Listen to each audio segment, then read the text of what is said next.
രൂപയാണ് ഞാൻ നിങ്ങളുടെ ഓഫർ ചെയ്യുന്നത്. നിങ്ങൾ കാരണം എൻ്റെ ഇപ്പോൾ നടൻ ജി കൃഷ്ണകുമാറിനെ പരാതി നൽകിയ വനിതാ ജീവനക്കാർ മാധ്യമങ്ങളെ കാണുകയാണ്. അതിലേക്ക് തത്സമയം. അച്ഛനേ ഉള്ളൂ, നിങ്ങൾ 5 ലക്ഷം രൂപ എൻ്റെ ഫ്ലാറ്റിൽ കൊണ്ട് തന്നു കഴിഞ്ഞാൽ ഇനി നിങ്ങളുടെ സ്റ്റോറിയോ സ്റ്റാറ്റസോ ഒന്നും ഞങ്ങൾ ഒരിടത്തും ഇടത്തില്ല എന്ന്. ആ ദിവസം തന്നെ പുള്ളിക്കാരി ഇങ്ങനെ ഓരോ സ്റ്റാറ്റസ് ആയിട്ട് ഇടുന്നുണ്ടായിരുന്നു. ഞങ്ങളെ ഫോൺ വഴി 3 പേരെ 3 നമ്പറിൽ നിന്ന് വിളിച്ച് ചീത്ത വിളിക്കുന്നുണ്ടായിരുന്നു.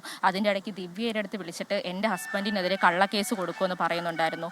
അതിൻ്റെ സ്ക്രീൻഷോട്ട്സ് നമ്മുടെ കയ്യിലുണ്ട്. ദിയ സംസാരിക്കുന്നതിൻ്റെയൊക്കെ സ്ക്രീൻഷോട്ട് നമ്മുടെ കയ്യിലുണ്ട്. പിറ്റേന്ന് നമ്മുടെ അടുത്ത് പറഞ്ഞു, നിങ്ങളെ 3 പേരെ എനിക്ക് കാണണം, നിങ്ങൾ പൈസയും കൊണ്ട് വന്നു കഴിഞ്ഞാൽ നിങ്ങളെ ഞാൻ തിരികെ വിടാം, നിങ്ങൾ ഇനി വേറെ ഒരു സംസാരവും ഇല്ല, എനിക്ക് വന്ന നഷ്ടത്തിന് നിങ്ങൾ അതെങ്കിലും എനിക്ക് ചെയ്തേ പറ്റൂ.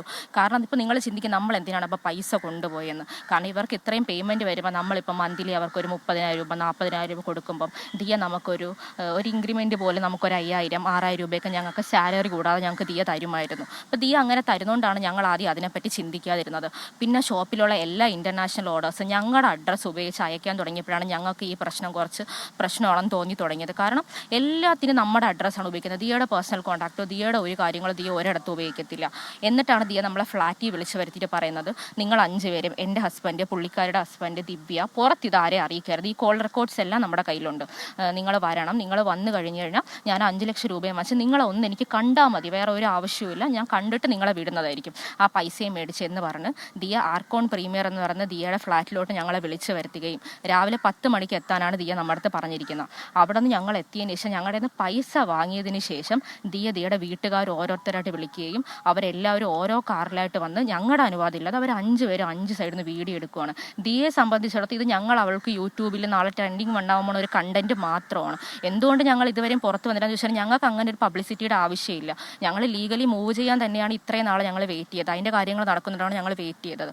അപ്പോൾ ദിയ ഇങ്ങനെ പറഞ്ഞ് ദിയയുടെ വീട്ടുകാരെയൊക്കെ വിളിച്ചിട്ട് വന്നു. 3 കാറുകളിലായിട്ടാണ് ദിയ രാധുവിനെ സെപ്പറേറ്റ് ഒരു കാറിൽ ഞങ്ങളെ 2 പേരെ സെപ്പറേറ്റ് ഒരു കാറിൽ നിർബന്ധിപ്പിച്ച് അത് തട്ടിക്കൊണ്ട് പോകുന്നത് തന്നെയാണ്. നമ്മളറിയാത്തൊരു വണ്ടിയിൽ നമ്മളെ കയറ്റിയിട്ട് പോകുന്നത്.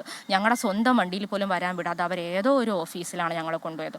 പിന്നീട് ഞങ്ങൾക്ക് അവരെ സംസാരത്തിൽ നിന്നാണ് അത് അമ്പലമുക്കുള്ള ഒരു ഓഫീസാണെന്ന് ഞങ്ങൾക്ക് മനസ്സിലായത്. അവിടെ ക്യാമറ ഒന്നുമില്ല. അവിടെ ഒരു 6-7 ഒരു 10-നകത്തോളം ആൾക്കാരുണ്ടായിരുന്നു. കൃഷ്ണകുമാർ സാറിൻ്റെ 4 മക്കളും ഭാര്യയും പിന്നെ അവരുടെ 3 പേഴ്സണൽ ഡ്രൈവേഴ്സും, അതുകൂടാതെ അവിടെ അവരുടെ പാർട്ടിക്കൊക്കെ വേണ്ടി എടുക്കുന്ന വീഡിയോ ഒക്കെ എടുക്കുന്ന ഒരു ചെറുപ്പക്കാരനും ഒരു റിസപ്ഷനിസ്റ്റും, അങ്ങനെ കുറേ അധികം ആൾക്കാരുണ്ടായിരുന്നു അവിടെ കൊണ്ടുപോയിട്ട് അവരെല്ലാവരും ഓരോ ഫോണിൽ നിന്ന് ഓരോ വ്ളോഗ് എടുത്തുകൊണ്ടിരിക്കുകയായിരുന്നു. ഞങ്ങളുടെ 3 പേരുടെ ഫോൺ ബലമായിട്ട് പിടിച്ചു വാങ്ങുകയും ഞങ്ങളുടെ ബാങ്ക് അക്കൗണ്ട് നമ്പറിൽ എങ്ങനെയാണ് നമ്മളൊരു പേഴ്സണൽ യൂസർ ഇല്ലാതെ ഏത് ബാങ്കുകാരാണ് 1 വർഷത്തെ സ്റ്റേറ്റ്മെൻറ്റ് അവർക്ക് കൊടുത്തതെന്ന് ഞങ്ങൾക്ക് അറിയണം. കാരണം ഞങ്ങൾക്ക് അതിനെപ്പറ്റി ഒരു ഐഡിയ. അവർ 2 മണിക്കൂർ കൊണ്ടാണ് ഞങ്ങളുടെ ഫുള്ള് സ്റ്റേറ്റ്മെൻറ്റ് എടുത്തത്. അതെല്ലാം കഴിഞ്ഞതിന് ശേഷം അവർ ഞങ്ങളുടെ ഫോണൊക്കെ പിടിച്ചു വാങ്ങി വെച്ചിരിക്കുമായിരുന്നു.